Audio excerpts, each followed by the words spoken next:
कुछ करना आ रही आवाज? हरिओम हरिओम हरिओम। हो गया, ऑन हो गया।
सहना भवतु सहनौ भुनक्तु सह वीर्यं करवावहै तेजस्विनावधीतमस्तु मा विद्विषावहै।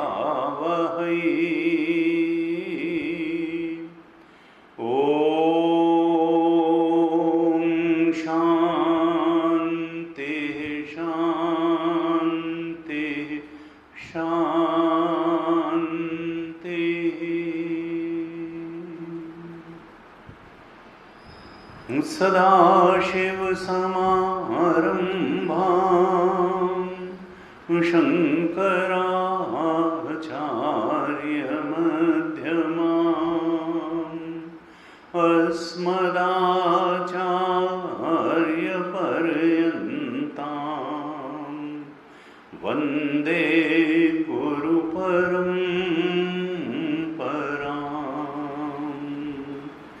अज्ञानतिमिरान्धस्य ज्ञानाञ्जनशलाकया चक्षुरुन्मीलितं येन तस्मै श्री गुरवे नमः। तस्मै श्री गुरवे नमः।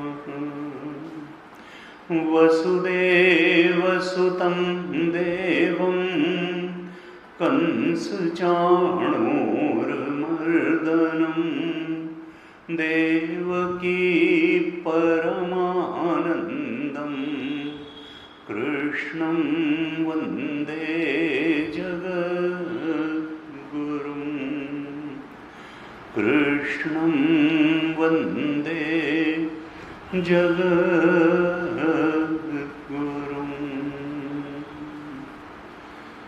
ओम।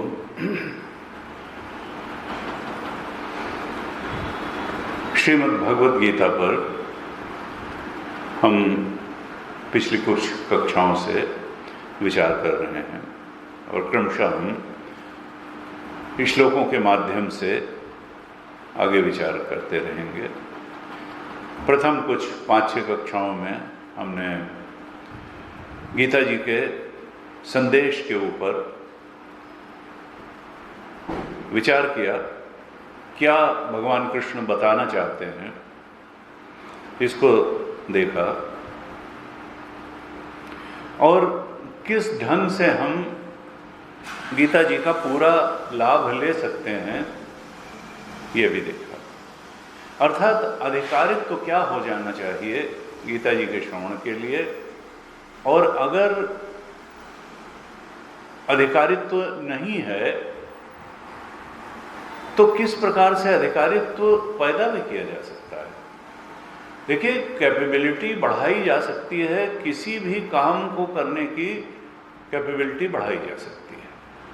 हम थोड़ा सा जीवन में संयम रखें, एकाग्रता रखें, थोड़ा तप हो हमारे जीवन में, तो कोई भी काम किया जा सकता है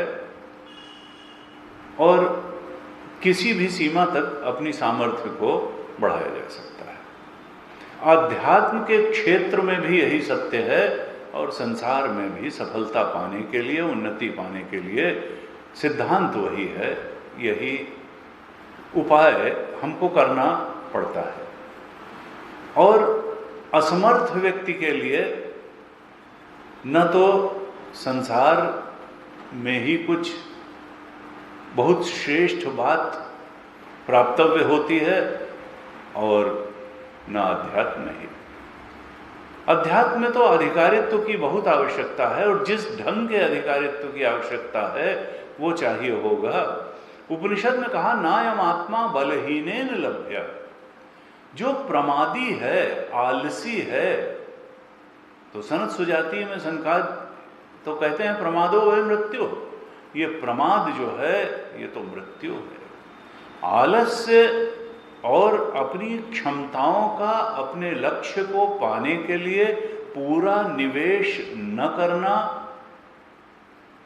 तो ये जो है ये तो अपने पैर में कुल्हाड़ी मारना है। जब भगवान ने हमको ज्ञानेंद्रियां दी, कर्मेंद्रियां दी, मन दिया, विवेकवती बुद्धि दी, तो भाई नॉट द बेस्ट। क्यों सबसे ऊपर की चीज, बड़ी चीज हम न प्राप्त करें? हम क्यों दूसरी, तीसरी और चौथे नंबर की चीज से ही संतोष करते रहें? कहते हैं अमेरिकन राष्ट्रपति जो थे, जो यंगेस्ट एंड रिचेस्ट प्रेसिडेंट कहे जाते थे कुछ समय पहले तक, जॉन एफ कैनेडी 42 साल में अमेरिका के प्रेसिडेंट बन गए, 35 साल में पहली बार सेनेटर बने और 42 साल में प्रेसिडेंट बन गए। उनसे लोगों ने कहा कि भाई इतनी कम उम्र में आप अमेरिका जैसी महाशक्ति के सर्वोच्च पद पर कैसे पहुंच गए? तो उनका मैंने अपने टेबल के ऊपर एक सेइंग लगा रखी थी और हर काम शुरू करने के पहले मैं अपने आप से पूछता था कि व्हाई नॉट द बेस्ट? अगर मैं इसको इससे भी अच्छे ढंग से कर सकता हूं इस काम को, तो फिर उस सबसे अच्छे ढंग से मैं हाथ में लिए हुए कार्य को क्यों न करूं? Why not the best? Why not the best? When I can do better, better better, उतना बेटर करना है जिससे बेस्ट फिर हमारे लिए तो संभव ना हो। और यही करते करते उन्होंने कहा मैं इतनी कम उम्र में प्रेसिडेंट ऑफ अमेरिका बन गया। तो हमको अध्यात्म के क्षेत्र में तो ये बात और लागू होती है।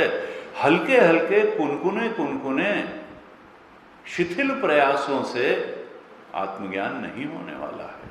हमको पूरा कमर कस के पूरी अपनी क्षमताओं का पूरे उत्साह और पूरे दृढ़ निश्चय के साथ निवेश करना पड़ेगा इस आत्मबोध के लक्ष्य के लिए।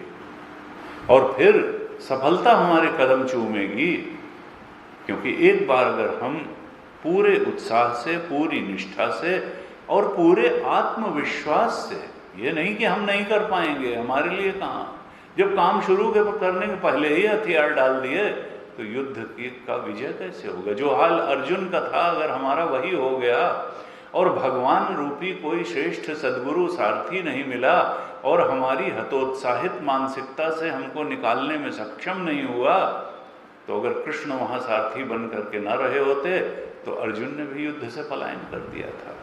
आत्मबोध रूपी लक्ष्य को प्राप्त करने के लिए जो युद्ध हमें करना है, उसके लिए साहस देना, उसके लिए मार्ग बताना, उसकी अड़चनों को हटाना रास्ते से, ये तो सद्गुरु का ही काम है। लेकिन अगर हम स्वयं ही पीछे हटने लगेंगे फिर कैसे चलेगा? भगवान ऐसे सारथी थे, ऐसे सद्गुरु मिल गए अर्जुन को, जिन्होंने उसको बार बार बता करके, उत्साहित करके, जब बहुकाल करिए सत्संगा तबहि होई सब संशय भंगा, बार बार एक बात को बताया और अंत में उसका मोह नष्ट हो गया। 18वें अध्याय में जब पूछा भगवान ने कि अर्जुन, क्या तुम्हारा मोह नष्ट हो गया? क्या अब तुम्हें कर्तव्य के बारे में कोई मोह रहा या नहीं रहा? कच्चिदेतच्छ्रुतं पार्थ त्वया एकाग्रण चेतसा। क्या जो मैंने बताया 18 अध्यायों तक उसको तुमने एकाग्र चित्त से सुना? तो श्रद्धा तो उसमें भरपूर थी और वो श्रेय का आकांक्षी था। बार बार कहता है कि जो मेरे लिए श्रेयस्कर हो, जो सबसे कल्याणकारी बात हो वही बताइए, और भगवान ने यही बताई। और फिर अंत में कहा 18वें अध्याय के 72वें श्लोक में कि कच्चिद अज्ञान सम्मोह प्रनष्टस्ते धनंजय। क्या तुम्हारा अज्ञान और मोह अर्जुन नष्ट हुआ? और अर्जुन ने कहा नष्टो मोह स्मृतिर्लब्धा त्वत्प्रसादान में। देखिए 3 घंटे में कहते हैं अगर गीता पढ़ी भी जाए शब्दशः तो 3 घंटे तो लगते हैं, और वहां पर अर्जुन के पास कोई साधना करने का समय नहीं था। तो अर्जुन को लगा केवल भगवान ने बोला और अर्जुन से सुना, तो उसका जो भी ज्ञान हुआ श्रवण से ही हुआ, और कहते हैं ज्ञान हमेशा श्रवण से ही होता है। उसके पास बहुत मनन और निधिध्यासन का भी समय नहीं था, उसके पास कर्मयोग करने का भी समय नहीं था। उसके लिए तो प्रेरित कर रहे थे भगवान। तो कहा हाँ मेरा ज्ञान नष्ट हो गया, मेरा मोह नष्ट हो गया। करिष्ये वचनम तब, मेरा संदेह कोई नहीं है, गत संदेह हो गया मैं, और अब जो कहोगे भगवान वही करूंगा। अब ईश्वर की आराधना के लिए कर्म होगा, अब कामनाओं की पूर्ति, अब टेम्पटेशन और फियर से प्रेरणा पा करके मेरे कर्म नहीं होंगे। अब तो भगवत चरण में मन को लगाए रहते हुए हमें ईश्वर की आराधना के लिए ही हम कर्म करेंगे। ऐसा अर्जुन का मोह नष्ट हो गया। लेकिन हमें ध्यान रखना है कि अगर हम सोचेंगे कि हम संसारी रूप से बहुत सफल हैं और इसलिए गीता जी हमको समझ में भी आ जाएंगी और गीता द्वारा दिया जाने वाला जो आत्मज्ञान है वो हमें प्राप्त हो जाएगा, तो हमें ध्यान रखना चाहिए कि धृतराष्ट्र हमसे कम संपन्न नहीं था, धृतराष्ट्र हमसे कम ऐश्वर्यवान भी नहीं था। उतना बड़ा राज्य उस समय कोई नहीं था। भीष्म पितामह जिसकी राजगद्दी के रक्षक थे, ऐसा ऐश्वर्यवान धृतराष्ट्र कुछ नहीं कह सका, जबकि सुनी उसने भी पूरी गीता। वो केवल यही पूछ सका कि माम कहा पांडवाश्चैव किम कुर्वत संजय। संजय से केवल इतना कह सका। जब गीता पूरी हो गई तो संजय ने तो फिर भी कुछ कहा, धृतराष्ट्र नहीं कह सके नष्टो मोह स्मृतिर्लब्धा तत्प्रसादात। उनके पल्ले ही कुछ नहीं पड़ा। इसलिए हर चीज का अधिकारित्व, पैसे कमाने का अधिकारित्व अलग है, बहुत सारे प्रॉपर्टी जुटाने का अधिकारित्व अलग है, बहुत बड़ा पद पाने का अधिकारित्व अलग है, और गीता द्वारा प्रतिपादित आत्मज्ञान से ये जन्म जन्मांतर के आत्म अज्ञान को नष्ट करने का अधिकारित्व अलग है। और इसलिए हमको उस अधिकारित्व को पाना होगा, तभी हम अर्जुन की तरह कह पाएंगे कि नष्टो मोह स्मृतिर्लब्धा। हमको वाचफुल रहना है कि कहीं हमारी स्थिति धृतराष्ट्र की न हो जाए, जो गीता सुन के भी कुछ नहीं पा सका, या केवल संजय तक ही न रह जाए, जो केवल ये कह सका कि हाँ हृष्यामि च मुहुर्मुहुः राजन संस्मृत्य संवादम इमम अद्भुतम। संजय भी केवल इतना कह सका कि बहुत अच्छा संवाद था, अद्भुत संवाद मैंने सुन लिया, और उसका तो स्मरण करके ही मेरे रोए खड़े हो जाते हैं, मुझे हर्ष होता है। केशवार्जुनयोः पुण्यम हृष्यामि च मुहुर्। मैं बार बार उस संवाद को याद करके हर्षित हो जाता हूं। वो रूप भगवान का विश्वरूप दर्शन बड़ा अद्भुत था। अर्थात संजय भी ये नहीं कह सका कि नष्टो मोह स्मृतिर्लब्धा, क्योंकि शायद उसकी भी अर्जुन जैसी स्थिति नहीं थी। इसलिए गीता का ज्ञान हमारे अंदर उतर सके और हमारा आत्म अज्ञान नष्ट हो सके, हम गत संदेह हो सकें कि अपने अस्तित्व के बारे में, संसार के सत्य के बारे में, भगवान के सत्य के बारे में हम उस सत चित्त आनंद आत्मा में दृढ़ निष्ठा के साथ प्रतिष्ठित हो सकें, इसके लिए हमको अर्जुन जैसा अधिकारी बनना पड़ेगा। और उसके लिए अधिकारित्व तो केवल ये है, श्रद्धावान लभते ज्ञानम तत्परः संयतेन्द्रियः। ज्ञानम लब्ध्वा पराम शांतिम, पूरी श्रद्धा रखनी पड़ेगी हमको भगवान में भी, भगवान के वचनों में भी, और गुरु द्वारा गीता के दिए जा रहे स्पष्टीकरण में भी। ये नहीं कि ये बात देखिए ऐसे नहीं, ऐसे ज़्यादा ठीक है ना। श्रद्धावान, अगर श्रद्धा नहीं रखेंगे तो अर्जुन जैसा लाभ हमको नहीं मिलेगा। हमारी स्थिति या तो संजय की होगी और बहुत खराब हुई, क्रिटिकल ही रहे, तो धृतराष्ट्र की भी स्थिति। गीता सबने सुनी, देखिए 5 लोगों ने गीता सुनी। पहला श्रोता तो अर्जुन ही है जिसके लिए भगवान ने गीता बोली। अर्जुन न होता तो धृतराष्ट्र को सुनाने के लिए भगवान गीता नहीं बोल रहे थे, न संजय को सुनाने के लिए बोल रहे थे। और हनुमान जी बैठे हुए थे पताका के ऊपर अर्जुन के रथ के, वो भी सुन रहे थे गीता, लेकिन वो तो पहले से ही राम भक्त थे, ज्ञानी थे।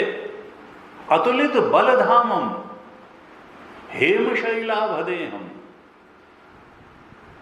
वो तो अतुलित बलधाम भी थे और ज्ञानिनाम अग्रगण्यम भी थे। धनुजवन कृशानम ज्ञानिनाम अग्रगण्य, वो तो ज्ञानियों में भी अग्रगण्य थे और बल के निधान भी थे। तो उनको तो पहले से ही ज्ञान था, उनको ज्ञान पाने की आवश्यकता नहीं थी। लेकिन जो 3 अज्ञानी सुन रहे थे, अर्जुन, धृतराष्ट्र और संजय, उनमें ज्ञान खाली अर्जुन को हुआ। केवल वही कह सका नष्टो मोह। इसलिए हमको अधिकारित्व पर ध्यान देना है, अर्जुन जैसा अधिकारी बनना है। अब ये जो हमारे यहाँ 2 इपिक कहे जाते हैं, इपिक या इतिहास ग्रंथ। इतिहास का मतलब ऐसा हुआ था, इतिहास, इति माने ऐसा, हास माने था, ऐसा था, ऐसा हुआ था, तो वो कहते हैं इतिहास, या अंग्रेजी में कहते हैं इपिक। 2 इपिक हैं हमारे यहाँ, एक है रामायण, एक है महाभारत। तो रामायण में हम सब कथा जानते हैं, वाल्मीकि जी रामायण के रचयिता हैं, बाद में बहुत लोगों ने रामायण लिखी, लेकिन जो मूल रामायण है उसके लेखक महर्षि वाल्मीकि हैं।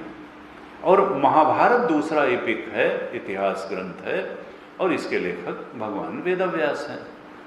तो महाभारत में 1000 श्लोक हैं, 1,00,000 श्लोक हैं, और दोनों में ही हमारे समाज का चित्रण है, मानवीय भावनाओं का चित्रण है।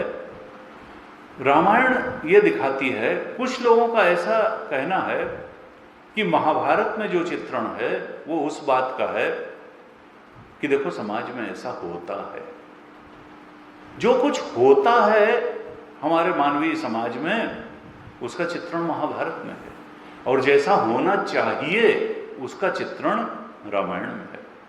भाई भाई का संबंध कैसा होना चाहिए, पति पत्नी का संबंध कैसा होना चाहिए, और तमाम हमारे पारिवारिक सामाजिक संबंध कैसे होने चाहिए, मित्र का सेवक स्वामी का संबंध कैसा होना चाहिए, गुरु शिष्य का संबंध कैसा होना चाहिए, ये सब रामायण में बताया है और महाभारत में बताया कि होता कैसा है। दुर्योधन द्रोणाचार्य को सम्मान देने को तैयार नहीं है, धृतराष्ट्र पुत्र मोह में पड़े हुए हैं, राम जी दशरथ ने अपने मुंह से कहा भी नहीं कि बन जाओ, लेकिन चले गए, और दुर्योधन लाख समझाने के बाद भी कहता है कि मैं सुई की नोक के बराबर भी भूमि नहीं दूंगा। तो महाभारत इस बात को बताता है कि जब द्वेष होता है, वैमनस्य होता है, सुमति नहीं होती है, तो उसका परिणाम क्या होता है। इतना बड़ा नरसंहार, इतना बड़ा जन संहार हो गया सिर्फ एक व्यक्ति के लोभ लालच के लिए। और धृतराष्ट्र जो राजा है उसके पुत्र मोह के कारण ये सब घटना दुर्घटना हुई। मोह के कारण, लोभ के कारण, कामना के कारण और कभी कभी क्रोध के कारण, कभी तृष्णा के कारण ये सब परेशानी सामाजिक स्तर पर इतना बड़ा महाभारत का युद्ध हो गया, जबकि रामायण में सब कुछ अच्छा हुआ। तुलसीदास जी लिखते हैं, जहां सुमति तहां संपत्ति नाना। जहां परिवार में, समाज में, मित्र मित्र में, भाई भाई में सुमति होती है, वहां अनेक प्रकार की संपदाएं होती हैं और बढ़ती चली जाती हैं।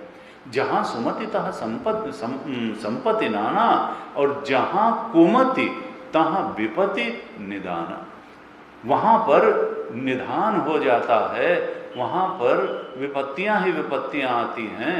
अर्थात जीवन में जो संपत्ति और विपत्ति, इनका नियामक क्या है? सुमति और कुमति। इसीलिए हमारे शास्त्र कहते हैं अंदर काम करना ज्यादा जरूरी है बाहर काम करने से। इस बुद्धि को सद्बुद्धि बनाना और बनाए रखना ज्यादा अच्छा है। बाहर की संपत्ति तो मिल ही जाएगी। वेदांत में अधिकारित्व के लिए साधन चतुष्टय कहे गए, विवेक, वैराग्य, शम, दम, उपरति, तितिक्षा, श्रद्धा, समाधान, ये षट संपत्ति कही, और मोक्ष अर्थात मोक्ष की इच्छा। अगर विवेक होगा और वैराग्य होगा तो फिर षट संपत्ति भी आएंगी। षट संपत्ति अगर होगी तो मुमुक्षा भी जागेगी, और अगर ये साधन चतुष्टय संपन्न हो गया, मुमुक्षा हो गई, जिज्ञासा हो गई, तो ज्ञान भी हो ही जाएगा। वेदांत के अधिकारित्व में मन संयम, इंद्रिय संयम, थोड़ा संसार से वैराग्य, थोड़ा शरीर को तपाने की क्षमता, परम सत्य के प्रति श्रद्धा और उसमें एकाग्रता, ये 6 संपत्तियां बताई गई। और वेदांत कहता है अगर अंदर की ये संपत्तियां आ जाएं तो बाहर की संपत्ति तो जो चाहोगे आ जाएगी, क्योंकि अंदर की क्वालिटी ही बाहर की संपन्नता में परिलक्षित होती है। जिसका अंतर, जिसका विजन क्लियर नहीं है, जिसका परसेप्शन क्लियर नहीं है, जिसका डिसीजन क्लियर नहीं है, उसका इम्प्लीमेंटेशन क्या क्लियर होगा? और ये सब चरण जो बाह्य सफलता के लिए आंतरिक सद्गुण आवश्यक हैं, वो किसके पास होंगे? जिसकी बुद्धि शुद्ध होगी, निर्मल होगी, सात्विक होगी, पवित्र होगी, जो क्लियर हार्टेड होगा, क्लियर विजन जिसका होगा, क्लियर परसेप्शन होगा, निर्णय में जिसको कोई दिक्कत नहीं होगी, वही अच्छे ढंग से बाहर भी अपना कार्य कर सकेगा। तो अंदर का अचीवमेंट बाहर के अचीवमेंट के रूप में परिलक्षित होता है। तो अगर अंदर हमारा ठीक नहीं है तो अंदर ठीक करना है, बाहर तो अपने आप ठीक हो जाएगा। हम कई बार बाहर को बहुत महत्व देते हुए कहते हैं कि अंदर तो कुछ है ही नहीं, अंदर ही सब कुछ है। ज्ञान अंदर है, भक्ति अंदर है, वैराग्य अंदर है, शांति अंदर है, संतोष अंदर है, क्लैरिटी अंदर है, चिंतन अंदर है, निश्चय अंदर है, सद्भावनाएं अंदर हैं, सद्गुण अंदर हैं। अंदर ही सारा महत्वपूर्ण है। और अंदर अगर ठीक हो गया तो बाहर तो हो ही जाएगा। बाहर की बहुत चिंता करने की आवश्यकता नहीं है, ये सब अंदर है। और सबसे बढ़ करके आत्मदेव अंदर है। आत्मा से जो सर्वोच्च सत्य है वो अंदर है। भगवान शंकराचार्य ने कहा कि देखो, बाहर के आभूषण से तुम अपने इस शरीर और चेहरे और व्यक्तित्व को सजाने की कोशिश करते हो। सबसे बड़ा आभूषण कौन है? भगवान शंकराचार्य कहते हैं किम भूषणात् भूषण अस्ति। सब आभूषणों से बढ़ करके आभूषण कौन है? कहा शीलम, शील स्वभाव, आपके अच्छे ढंग से बातचीत करने की क्षमता, प्रेम के 2 वचन बोलने की जो सामर्थ्य है दूसरे का। और प्रेम से वही बोल पाएगा जिसके अंदर सद्भाव होगा, जिसके अंदर दूसरे के कल्याण की कामना होगी। जो राइवलरी और ईर्ष्या और द्वेष में जल रहा होगा वो प्रेम के वाक्य कैसे बोलेगा, वो शील का व्यवहार कैसे करेगा। शील का व्यवहार अंदर की शांति का परिचायक है। जिसके अपने मन में शांति, समता, प्रेम और सद्गुण नहीं होंगे, वो दूसरे से कैसे शीलवान की तरह और प्रेम से बात करेगा। भगवान शंकराचार्य ने कहा, किम भूषणात् भूषणम अस्ति शीलम। भूषणों, सारे आभूषणों से बढ़ करके इस व्यक्तित्व को सजाने वाला आभूषण कौन है? कहा, शील व्यवहार। हमारा 98% व्यवहार वाणी का व्यवहार होता है।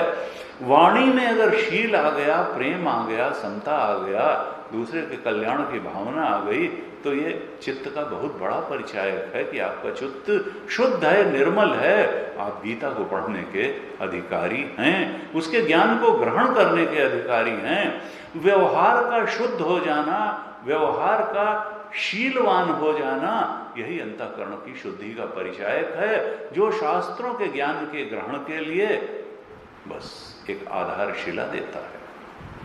इंद्रिय संयम, मन संयम का अर्थ व्यवहार का ही संयम है, और व्यवहार का संयम का अर्थ है आपका व्यवहार कटु है या शीलवान है। आपसे मिलके लोग प्रसन्न होते हैं या सोचते हैं कि भाई किससे मिलना हो गया। एक व्यक्ति है जिसके लिए लोग सोचते हैं कि कब जाएगा, और एक है जिसके लिए सोचते हैं कि कब आएगा, और आ गया तो थोड़ी देर और बैठे रहे, कुछ देर और बात हो जाए। देखिए, ये तो कैसा व्यक्ति है, जाए। कहा, साधु साधु में यही अंतर है। और हित अनित पशु पक्षी जाना, पशु और पक्षी भी जानते हैं कि कौन हितैषी है, क्या बात हितैषी है, कौन व्यक्ति हितैषी है और कौन हितैषी नहीं है। अपने वेलफेयर के बारे में भगवान ने एक अंतर्निहित शक्ति दी है कि आदमी पहचान लेता है कि कौन प्राणी हमारा हितैषी है और कौन हमारा हितैषी नहीं है। तो कहा कि किम भूषणात् भूषणम अस्ति शीलम। भूषणों का भूषण कौन है? शीलवान व्यवहार। और कहा, तीर्थम परम किम स्वमनो विशुद्धम। सबसे बढ़कर के तीर्थ कौन है? अपना शुद्ध मन। विशुद्ध मन से बढ़कर के कोई तीर्थ नहीं है। और इस तीर्थ में हमारी रहनी अगर हो जाए, हम शुद्ध मन में रहने लगें, हमारी चेतना हमेशा शुद्ध मन के माध्यम से ही व्यवहार करे, तो फिर समझो गीता का ज्ञान हृदय में उतर ही गया है, और नहीं भी अगर उतरा है तो उतर जाएगा। इसलिए शील और मन की शुद्धि ये बहुत आवश्यक है। और ये संदेश रामायण और महाभारत दोनों ही ग्रंथ हमको बहुत स्पष्ट रूप से देते हैं। महाभारत का ही भीष्म पर्व का 25 से 42वां अध्याय यही भगवत गीता है, महाभारत का ही पार्ट है। और महाभारत में अनेक अनेक कथाएं हैं, मुख्य रूप से कुरुवंश और का वर्णन है, और बड़ी रोचक कथाएं हैं और बड़ी शिक्षाप्रद कथाएं हैं। हमको इनको पढ़ना चाहिए। एक भ्रांति बैठ गई है समाज में कि भाई महाभारत घर में ही न रखो, न सुनो, क्योंकि इससे झगड़ा होता है। और झगड़ा जो है वो तो पहले से ही इतना हो रहा है। अगर महाभारत पढ़ने से क्या झगड़ा हो जाएगा? क्या बड़ी शांति है क्या भाई जो महाभारत पढ़ने से उसमें तो इतने अच्छे उपदेश हैं कि अगर ग्रहण हो गए तो झगड़ा शांति ही हो जाएगा। भगवत गीता इतना जो है सबसे ज्यादा बिकने वाली किताब है। बाइबल ज्यादा छपती होगी क्योंकि फ्री बांटते हैं, लेकिन सबसे ज्यादा बिकने वाली किताब कहते हैं संसार में भगवत गीता है। ऐसा जो प्रतिष्ठित ग्रंथ है मानव समाज में, उसके बारे में भी लोग भ्रामक प्रचार भी करते हैं कि नहीं गीता मत पढ़ाना, लड़का सन्यासी हो जाएगा। एक तो मुझे मिले तांत्रिक जैसे थे, जब मैं शायद इस लाइन में बहुत प्रवेश नहीं किया था, तो उनके पास गया। मैंने कहा ये तो हमेशा यही सुई गाड़ देते हैं, झंडा उतार देते हैं, देवी की उपासना करते हैं, संसार का काम तो लेना देना देना लेना है, देवी को चढ़ाते हैं और देवी से मांग लेते हैं। अरे कुछ ज्ञान की भी बात बताएंगे। एक दिन मैं गया, मैंने कहा छेड़ के इनसे पूछूंगा। उन्होंने कहा भाई गीता के बारे में आपका क्या विचार है? उन्होंने कहा गीता, अरे भाई, गीता तो अर्जुन जो है वो लड़ने के लिए तैयार नहीं हो रहा था, कह रहा था मैं लड़ाई नहीं करूंगा। भगवान ने गीता सुनाई और तब वो लड़ने के लिए तैयार हो गया। तो आजकल तो गीता की कोई प्रासंगिकता, कोई रिलेवेंस नहीं है, क्योंकि आजकल तो वैसे ही बड़ी लड़ाई झगड़ा हो रहा है। आज ये गीता वीता सुनाने की जरूरत नहीं है। गीता तो उस समय के लिए है जब लोग बड़ी शांति से रह रहे हो, कोई लड़ाई झगड़ा ना हो, तो गीता सुनाओ। तो फिर जैसे अर्जुन लड़ने के लिए तैयार हो गया। बताइए, ऐसे ऐसे कुटिल इंटरप्रिटेशन देने वाले भी बैठे हुए हैं इसी संसार में कि गीता आत्मबोध नहीं, झगड़ा करवाने वाला ग्रंथ है। महाभारत मत रखो, नहीं तो झगड़ा बढ़ जाएगा। बिल्कुल उल्टी। देखिए, उल्टी बुद्धि मोह जब होती है तो निष्कर्ष भी उल्टा ही निकल आता है। हमको सावधान रहना है ऐसे छद्म गुरुओं से, ऐसे छद्म इंटरप्रेटर्स से अपने को बचा करके रखना है। उनकी बात ही नहीं सुननी है। जो शास्त्र को क्रिटिसाइज करे, गुरु जी कहते थे, उसको सुनो ही मत। काटिए जीभ न तो चलिए पराई। जो हमारे इष्ट की, हमारे शास्त्र की निंदा करता हो, या तो उसको निरुत्तर कर दो, नहीं तो वहां से उठ के चल दो। उसकी ज्यादा बात सुनने की जरूरत नहीं है, क्योंकि हम इस मन में जैसी चीज डालते हैं वही इससे बाहर आती है। हम अगर जानबूझ करके अनजाने भी गंदी चीज डाल लेंगे तो गंदी चीज ही निकल के आएगी। हम क्यों अपने मन को गंदा करें? हम क्यों अपनी शालीनता को नष्ट करें ऐसे कुटिल व्यक्ति की बात के पास बैठ करके, या उसकी गंदी और खराब और शास्त्र विरोधी बातें सुन करके? हमको सुनना ही नहीं है, क्योंकि हमको मालूम है कि अपने मन को कैसे पवित्र रखना है। महाभारत की कथा कुछ ऐसे चलती है कि पराशर ऋषि थे, और पराशर ऋषि बहुत ही उत्कृष्ट ऋषि थे, पहुंचे हुए ऋषि थे, बोध प्राप्त संत थे, और हमेशा उस भगवान के स्मरण में ही डूबे रहते थे, और इसलिए विकार की तो कोई जीवन में बात ही नहीं थी। वो एक बार जा रहे थे तो अचानक उनको लगा कि मन में उनके काम विकार आ गया, और ऐसा लगा कि जैसे ये काम वेग से उनका वीर स्खलित होने जा रहा है। उनको लगा कि ऐसा कैसे हो सकता है, और तब उनको लगा कि लगता है कोई महान आत्मा मेरे माध्यम से इस संसार में आना चाह रही है। और ये ख्याल आते ही उनको लगा कि ये जो महान आत्मा शायद संसार में आना चाह रही है, तो ये अमोघ जो मेरा वीर है ये बेकार नहीं जाना चाहिए।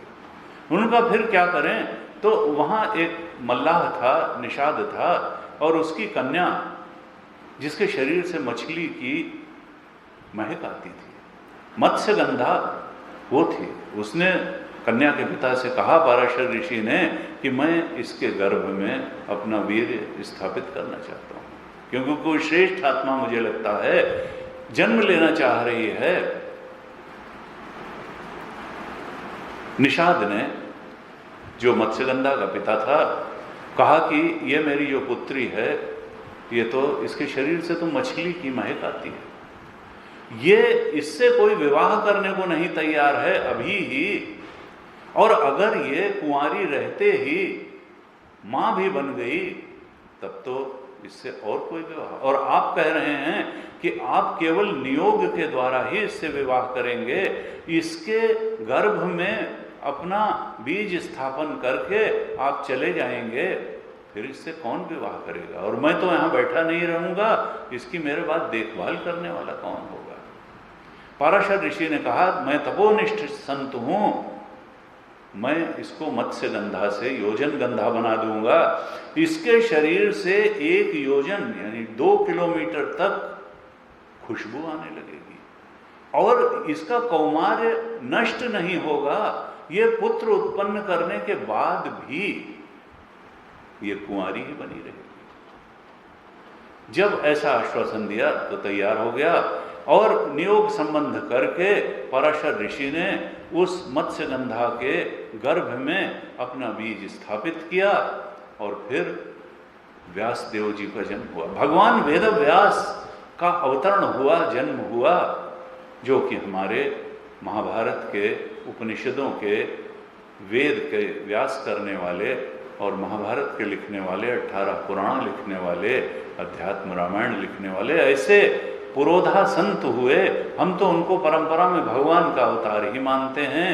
भागवत जी में उनका अवतारों में उल्लेख है। ऐसे भगवान वेदव्यास का जन्म पराशर ऋषि और मत्स्यगंधा के गर्भ से हुआ।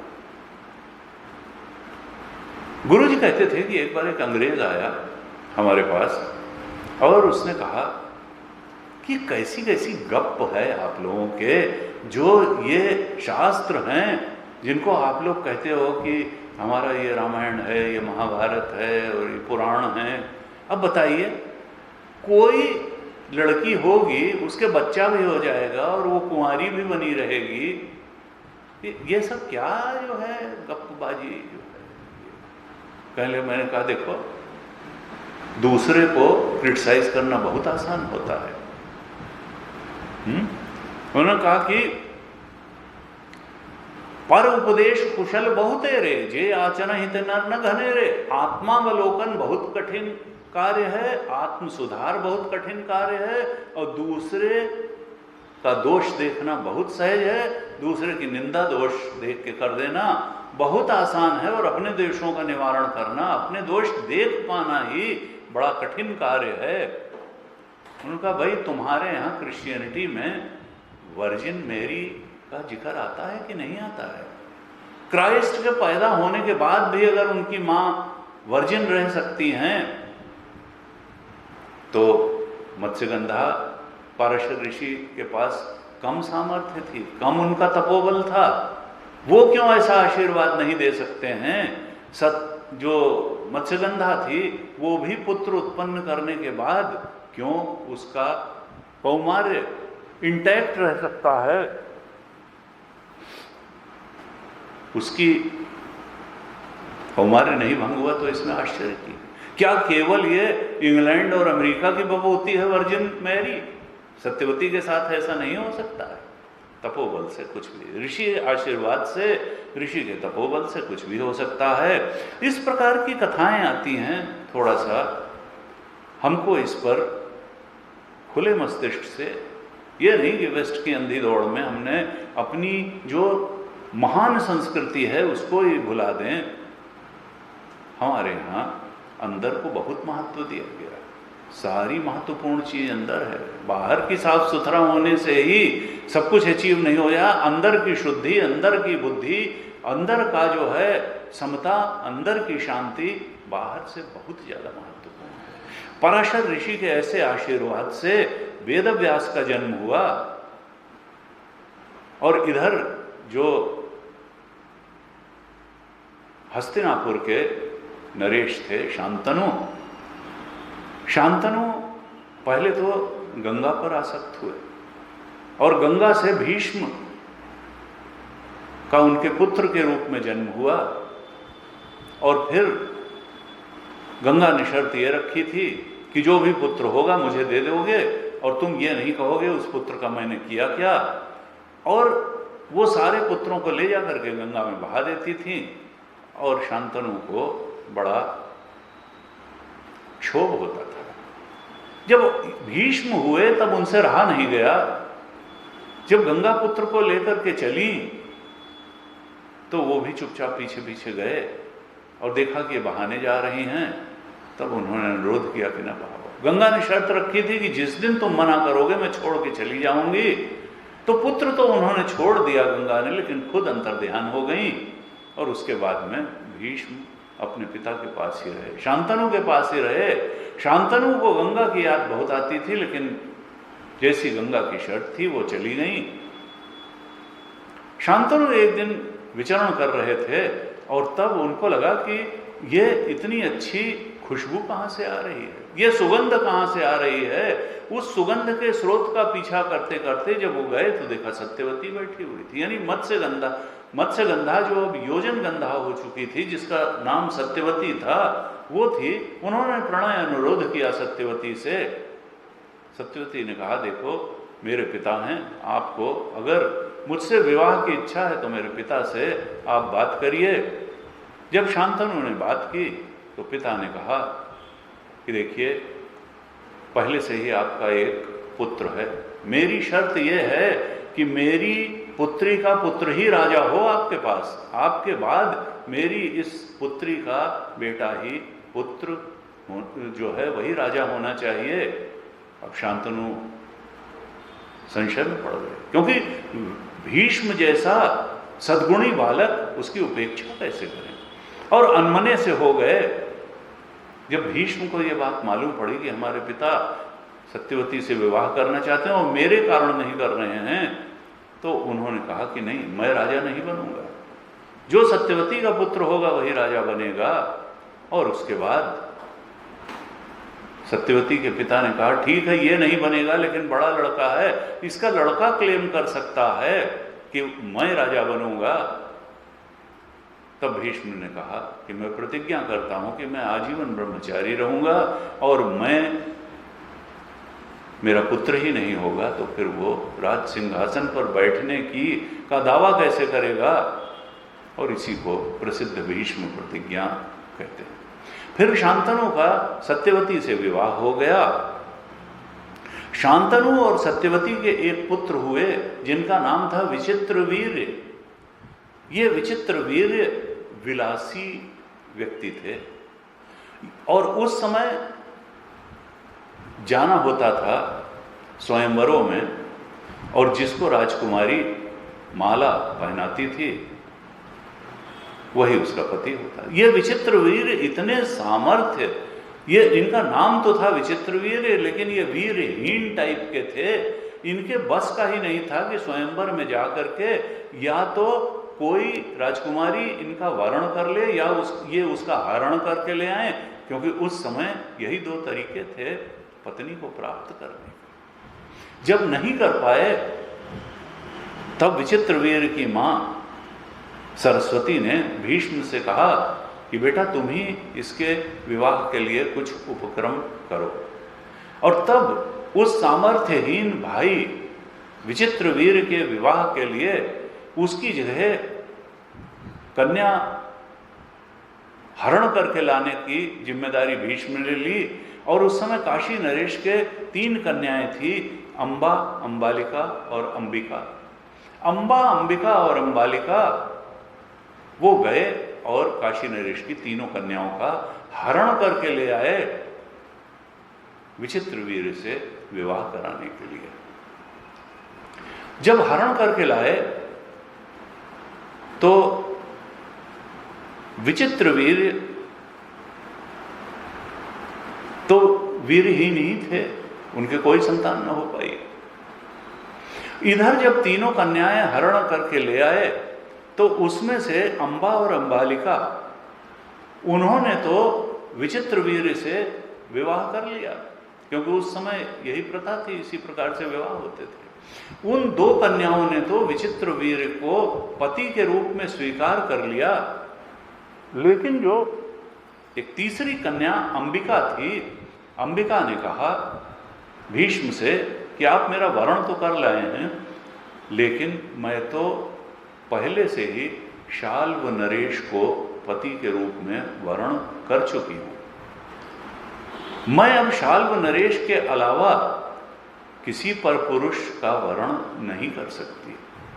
भीष्म ने कहा कि ठीक है, जब तुमने अपना वर चुन ही लिया है तो मैं तुमको मुक्त करता हूं, क्योंकि तुम पहले से ही किसी को पति स्वीकार कर चुकी हो, तो तुमको मैं मुक्त करता हूं, तुम जाओ और शाल्व नरेश से विवाह कर लो।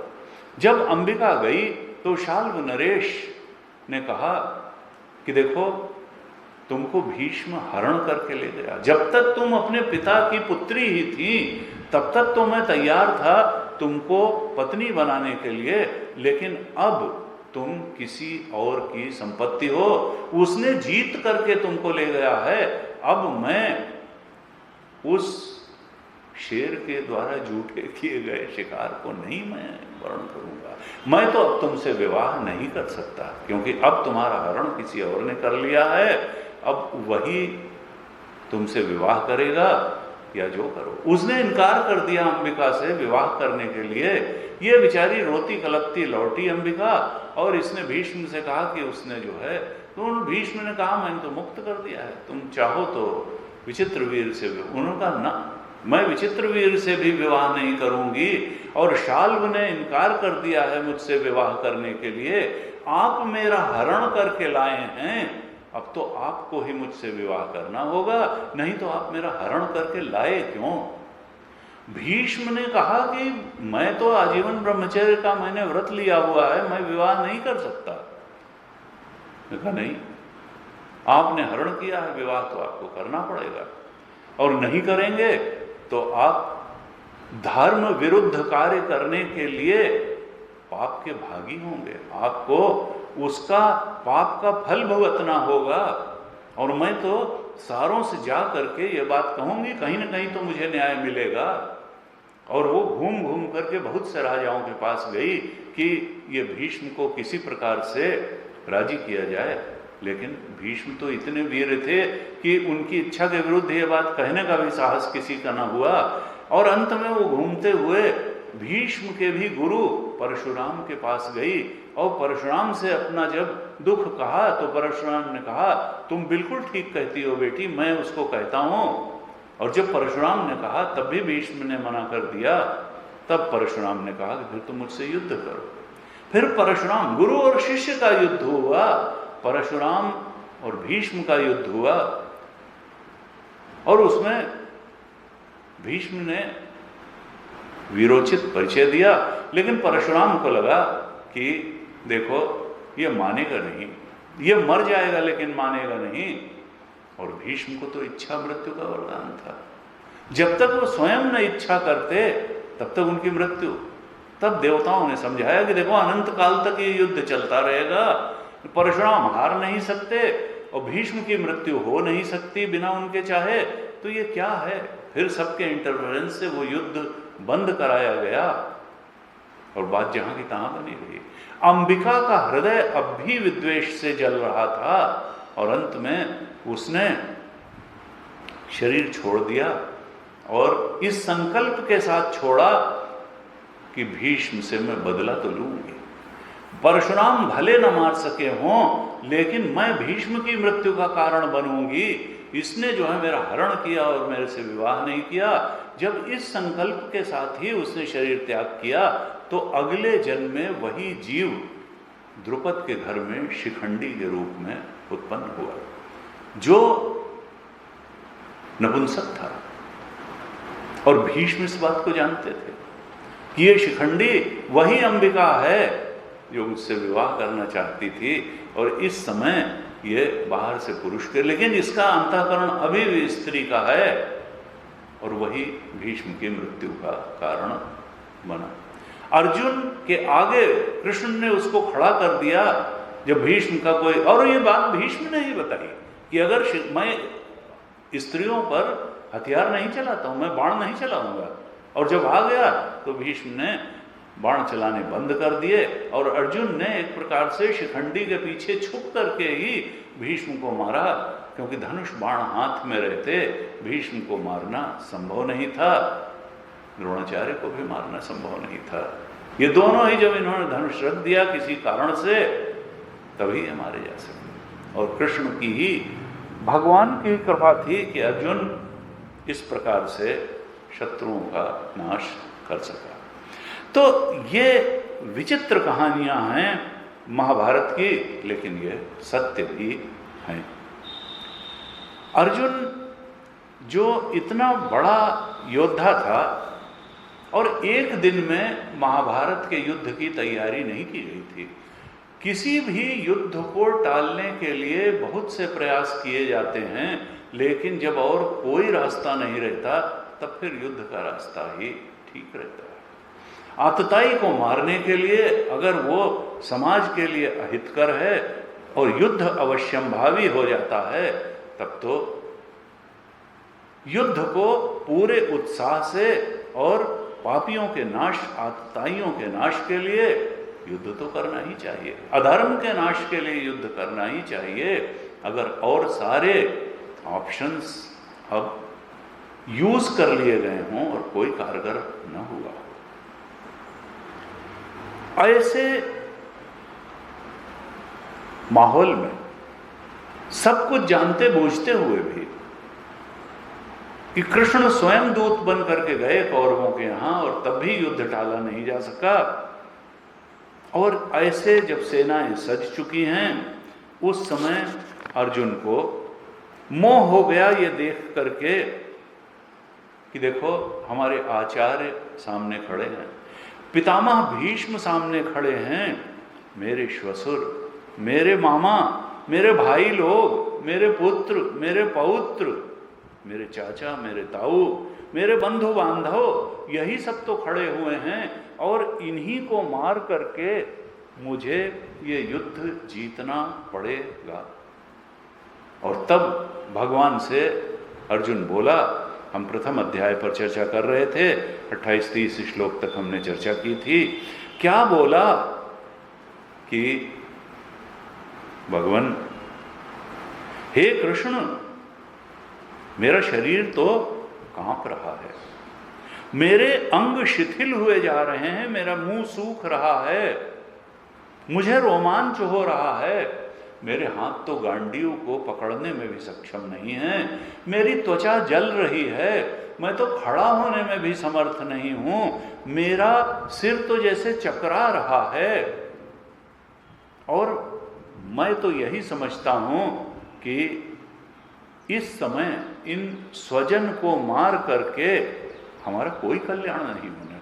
न च श्रेयो अनुपश्यामी हत्वा स्वजनम आहवे, इस युद्ध भूमि में अपने स्वजनों को मार करके हमारा क्या कल्याण होगा, मैं समझ ही नहीं पा रहा। और फिर हमने कल जो अंतिम श्लोक की चर्चा की थी, 32वां श्लोक, अर्जुन कहता है न कांक्षे विजयम कृष्ण, 5 चीजें कहता है इस श्लोक में 32 में, कि हम विजय नहीं चाहते, न च राज्यम, हम राज्य भी नहीं चाहते, सुखानि च, सुख से हमको क्या ले देना, किम नो राज्येन गोविंद किम भोगैः, हम भोगों को नहीं चाहते, जीवितेन वाद, ऐसे अपने स्वजनों को मारकर राज्य और सुख की बात क्या, हम तो जीवित भी मैं तो नहीं रहना चाहता। ऐसा एक मूर्खतापूर्ण निष्कर्ष दे दिया अर्जुन ने। और अभी भी ये निष्कर्ष देने के बाद भी उसका मन शांत नहीं हुआ और वो आगे प्रवचन देता है भगवान को। कई बार लगता यही है,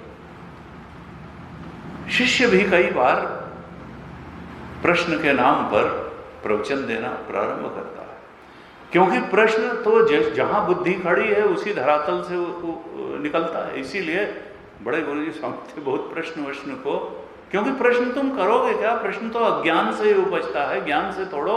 और क्या गुरु ने कुछ बचा के थोड़ो रखा है कि तुम प्रश्न पूछ के उसको उगलवा लोगे और ज्ञानी हो जाओगे। प्रश्न हमेशा गुरु को ज्ञान देने के लिए शायद किया जाता है, गुरु को ही उपदेश किया जाता है प्रश्न करने के बहाने से, कि देखो जो बात हम कह रहे हैं वो ठीक है, जो तुम कह रहे हो वो ठीक नहीं है। इसलिए प्रश्न नहीं श्रवण करना है, प्रश्न करो, लेकिन प्रश्न जिज्ञासा से उत्पन्न होना चाहिए, प्रश्न संदेह से नहीं निकलना चाहिए। संदेहात्मा विनश्यति, संशयात्मा विनश्यति। अगर संशय और संदेह से प्रश्न निकलेगा तो कुछ लाभ नहीं होगा, 1000 उत्तर आएंगे। एक संत कहते थे, reply can be given but answer comes from inside. जब आपकी बुद्धि पवित्र होगी, सात्विक होगी, सब बात समझ में आएगी, प्रश्न का उत्तर हो जाएगा, लेकिन आपको तृप्ति नहीं होगी क्योंकि वो आंसर नहीं होगा। And there is a difference between reply and answer. Answer comes from within, जब आपको अनुभूति के धरातल पर बोध होगा तो वो तो उत्तर होगा, और बौद्धिक प्रश्न का बौद्धिक उत्तर हो जाएगा, लेकिन उससे कोई तृप्ति नहीं होगी। इसलिए क्वेश्चन का तो रिप्लाई हो सकता है, लेकिन जब जिज्ञासा से प्रश्न उपजता है आंसर तभी मिलता है, ग्रहण तभी होता है। श्रद्धा और जिज्ञासा से पूछा गया प्रश्न, मुमुक्षा से प्रेरित होकर के अगर कोई प्रश्न पूछा जाता है तो ग्रहण भी हो जाता है उत्तर, और नहीं तो वितंडा, वाद विवाद ही चलता रहता है। और अक्सर गुरु से ज्ञान ग्रहण करने के बजाय लोग वाद विवाद करना जाते, क्योंकि वो ये मान के आते हैं कि हमारी बात ज़्यादा ठीक है, जबकि उनकी बेसिक समझ भी ठीक नहीं होती, अधिकारित्व ही नहीं होता। यहाँ अर्जुन के साथ भी यही है, और भगवान बहुत शांति से सुन रहे हैं, लेकिन और तब तक सुनते रहे जब तक अर्जुन नतमस्तक नहीं हो गया और उसने ये नहीं कह दिया कि शिष्यस्ते हम शाधिमाम त्वाम प्रपन्नम, मैं आपका शिष्य हूं और मैं आपको अधिकार देता हूं कि आप मुझ पर शासन करें। यच्छ्रेयस्सात् निश्चितम ब्रूहितन, जो मेरे लिए सबसे कल्याणकारी हो, श्रेयस्कर हो, वो बात मुझे बताइए कि मैं कैसे करूं, इस इंद्रियों को सुखाने वाले शोक से मैं कैसे उबर के बाहर हूं। अर्जुन अभी अपने प्रवचन को और चालू रखता है। अर्जुन बजाय धर्म अधर्म का विवेक करने के भगवान को तत्व विवेक समझा रहा है कि श्रेयस्कर है क्या। भाई श्रेयस्कर तो आत्मबोध है, लेकिन सवाल यह है कि तुम इस समय तुम्हारी भूमिका क्या है। भगवान के दर्शन के बाद भी ध्रुव ने भी युद्ध किया, प्रहलाद ने भी युद्ध किया, भगवान कृष्ण ने स्वयं कितने युद्ध किए। इसका मतलब ये नहीं है कि श्रेयस्कर अगर आत्मज्ञान है तो इस समाज में, इस संसार में व्यवस्था बनाने के लिए अगर भगवान आते हैं तो ऐसे राम उन्होंने युद्ध नहीं किया या कृष्ण के रूप में युद्ध नहीं किया या हिरण्यकश्यप को आकर के नृसिंह भगवान ने अपने नाखूनों से फाड़ करके नहीं मारा। व्यवस्था रखने के लिए तो भगवान आते भी हैं और आतताइयों का नाश भी करते हैं, तो फिर अर्जुन को क्या परेशान। परित्राणाय साधूनाम विनाशाय च दुष्कृताम धर्म संस्थापनार्थाय संभवामि युगे युगे। चौथे अध्याय में भी भगवान बताने भी वाले हैं कि धर्म की स्थापना के लिए, दुष्टों का संहार करने के लिए और सज्जनों का उद्धार परित्राण करने के लिए मैं बार बार आता हूं। तो ज्ञानी का भी वो काम है। ज्ञान होने का मतलब सामाजिक कर्तव्य से मुंह मोड़ लेना नहीं है। अर्जुन को भगवान अभी ये प्रेरणा देने वाले हैं, लेकिन अर्जुन श्रेयस्कर हत्या और जबकि आतताई को मारना ही श्रेयस्कर है, आतंकवादी को तो मारना ही श्रेयस्कर है। फिर भी मोह में पड़ करके अर्जुन एक मूर्खतापूर्ण तर्क और निष्कर्ष निकाल रहा है। कहता है येषाम अर्थे कांक्षितम नः राज्यम भोगा सुखानि च तयि में अवस्थिताः युद्धे प्राणान् त्यक्त्वा धनानि च आचार्याः पितरः पुत्राः तथैव च पितामहाः मातुलाः श्वशुराः पौत्राः शालाः संबंधिनस्तथा। 33वें 34वें श्लोक में अर्जुन कहता है जिनके लिए हमको ये राज्य चाहिए, भोग चाहिए, सुख चाहिए, किस लिए हमको चाहिए? राज्य किस लिए चाहिए, भोग किस लिए? कि हमारे सारे संबंधी सुखी हो सकें, हम सबके सुख का कारण बन सकें। इसीलिए तो हम राज्य चाहिए, भोग चाहिए, सुख चाहिए। और जिनके लिए हम ये सब चाहते हैं वही तो अपने प्राण की बाजी लगा करके इस युद्ध में खड़े हुए हैं। अगर वही नहीं रहेंगे तो ऐसे राज्य, भोग और सुख का लेकर के हम करेंगे क्या?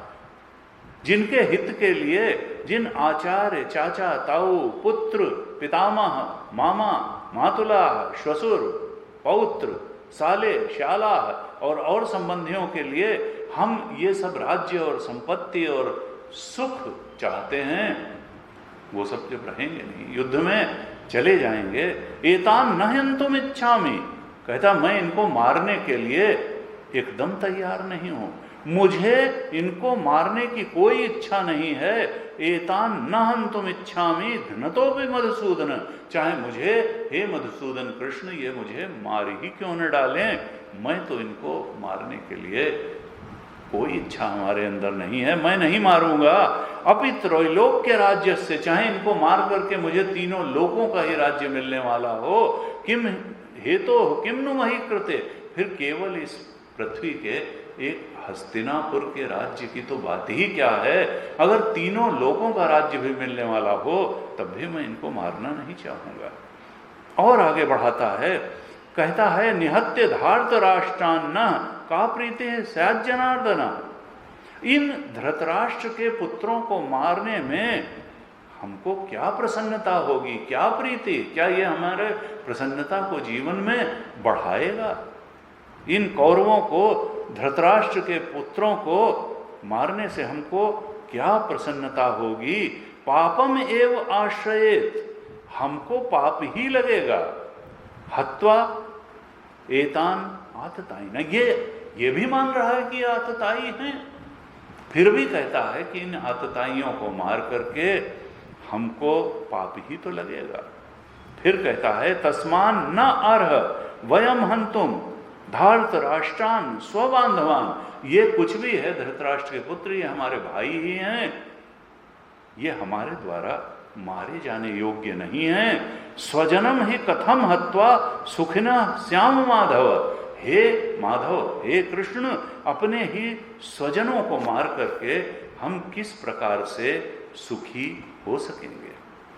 फिर कहता है 38वें श्लोक में, यद्यपि एते न पश्यन्ति, हालांकि हम में और इनमें अंतर क्या है कि ये लोग युद्ध के दुष्परिणाम को नहीं देख पा रहे हैं। क्यों नहीं देख पा रहे हैं? लोभा अपहत चेतसा, क्योंकि इनके चित्त लोभ के कारण दबे हुए हैं, इनके चित्त में राज्य के लोभ के अलावा कुछ भी नहीं है।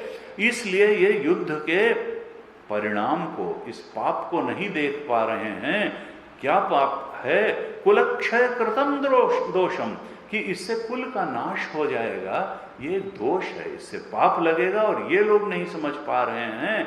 मित्र द्रोहे च पातकम, और मित्रों से बैर करने में होने वाले पाप को भी ये नहीं देख पा रहे हैं। फिर कहता है कथम न ज्ञेयम अस्मै, लेकिन ये बात हमें तो मालूम है कि स्वजनों को मारना पाप है, मित्रों को मरवाना और मारना पाप है। ये अज्ञानी हैं, विकारों से, लोभ रूप विकार से इनका हृदय दबा हुआ है, इनकी चेतना जो है हर ली गई है लोभ द्वारा। लेकिन हमको तो ज्ञान है कि स्वजन को मारने से क्या होगा, कुल के क्षय का दोष क्या है, मित्र को मारने का पाप क्या होता है और उसका फल क्या है। जब हम जानते हैं तो हमको निश्चित रूप से इस बात पर विचार करना चाहिए कि हम तो अपने आपको इस पाप से बचाएं। कुलक्षय कृतम दोषम प्रपश्यद्भे जनार्दन, हे जनार्दन, हे कृष्ण, कुलक्षय के दोष से, मित्र को मारने के पाप से हम तो अपने को बचाएं। दूसरा अगर अज्ञानी है और अज्ञान में पाप करने जा रहा है तो दूसरे पाप से बचें, इसकी जिम्मेदारी हमारे ऊपर नहीं है। देखिए अर्जुन का तर्क देखने में बहुत अच्छा लगता है कि कौरव पक्ष के जो दूसरे लोग हैं वो पाप से बचे रहें, इसकी जिम्मेदारी हमारे ऊपर नहीं है, वे तो अज्ञानी हैं। लेकिन हमें तो ज्ञान है कि ये पाप है और इसलिए हमको तो अपने आप को पाप से बचाना ही चाहिए। अंत में कहता है कृष्ण, अहो बत महत् पापम कर्तुम व्यवसिता वयम, हम लोग एक महान पाप करने का निश्चय कर चुके हैं। यद राज्य सुख लोभेन हंतुम स्वजनम उद्यता, कि राज्य और सुख के लोभ से हम अपने स्वजनों को ही मारने के लिए यहां आकर के खड़े हो गए हैं। ये हम लोग बहुत बड़ा पाप करने जा रहे हैं। 46वें श्लोक में कहता है अर्जुन पहले अध्याय के कि यदि माम अप्रतीकारम अशस्त्रम शस्त्रपाणय धार्त राष्ट्रा रणे हन्यो तन्मे क्षेमतरम भवेत।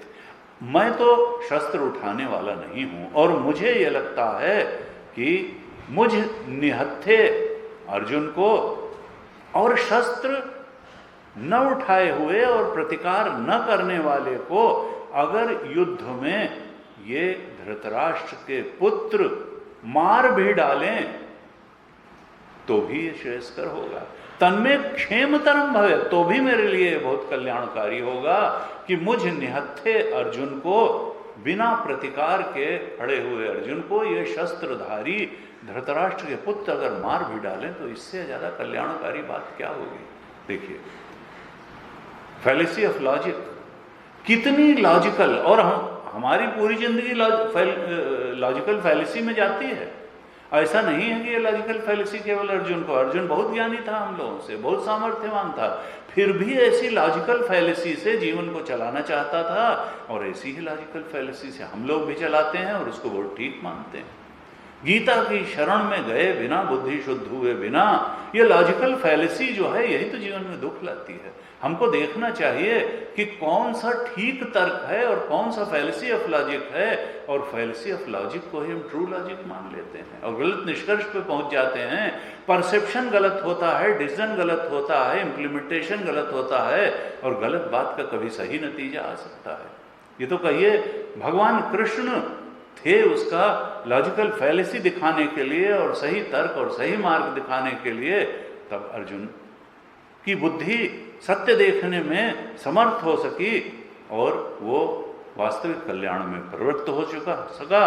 संजय कहते हैं पहले अध्याय के अंतिम श्लोक में कि एवं उक्त्वा अर्जुनः संख्ये रथोपस्थे उपाविशत विसर्ज्य सशरम चापम शोक संविघ्न मानसा। संजय कहते हैं धृतराष्ट्र से कि इस प्रकार से अर्जुन ने वहीं रणभूमि में अपने रथ पर ही भगवान कृष्ण से इतने सब वचन कहे, और ये कहने के बाद में विसर्ज्य सशरम चापम, उसने धनुष बाण दोनों नीचे पटक दिए और जा करके रथ के पीछे भाग में, जहाँ विश्राम का स्थान होता है, पीछे के भाग में जा करके बैठ गया। और उसकी मनोदशा क्या थी? शोक संविघ्न मानसा, उसका मन शोक से भरा हुआ था। शोकग्रस्त अर्जुन, उद्विग्न चित्त वाला अर्जुन जा करके रथ के पिछले भाग में बैठ गया, अपना गांडीव और अपने बाण तरकश सब रख दिए।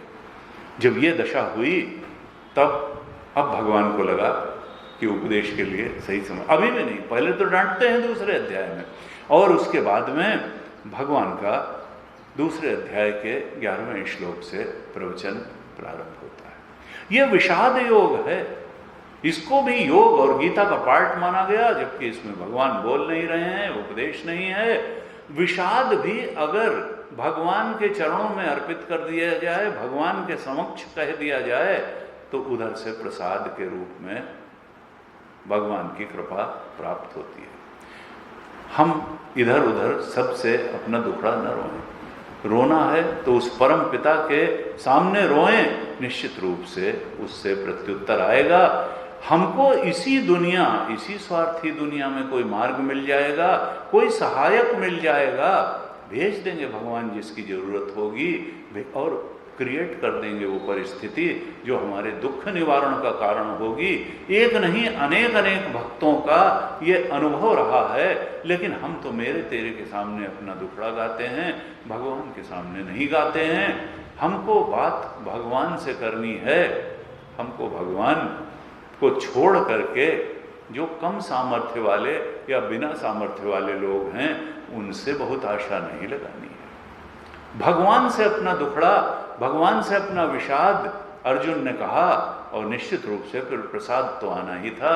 दूसरा अध्याय बहुत ही सुंदर अध्याय है, जहाँ पे भगवान अपने प्रसाद की, अपनी कृपा की वर्षा करते हैं। हम अगली कक्षा से उस दूसरे अध्याय पर विचार करेंगे। आज यहीं तक रखते हैं। सबको बहुत बहुत धन्यवाद। मंगलवार को हम लोग, मंगल नहीं, सैटरडे को, शनिवार को हम लोग भागवत की कक्षा के लिए फिर मिलेंगे। आज यहीं तक रखते हैं। ओम पूर्णमदः पूर्णमिदं पूर्णात् पूर्णमुदच्यते पूर्णस्य पूर्णमादाय पूर्णमेवावशिष्यते। ओम शांति शांति शांति। हरि ओम। श्री गुरुभ्यो नमः। हरि